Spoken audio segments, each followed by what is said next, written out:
Here I have a loan calculator built in Excel.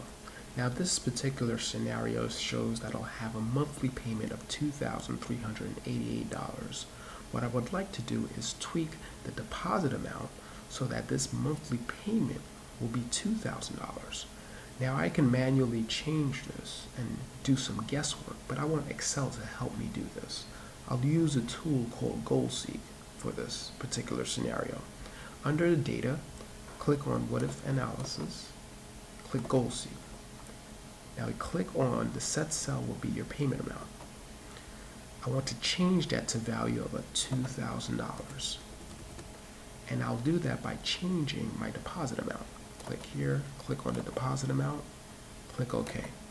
Now Excel ran through all of the scenarios and said you'll have to put a deposit of $112,000 down in order to get this monthly payment to be $2,000 like you expect.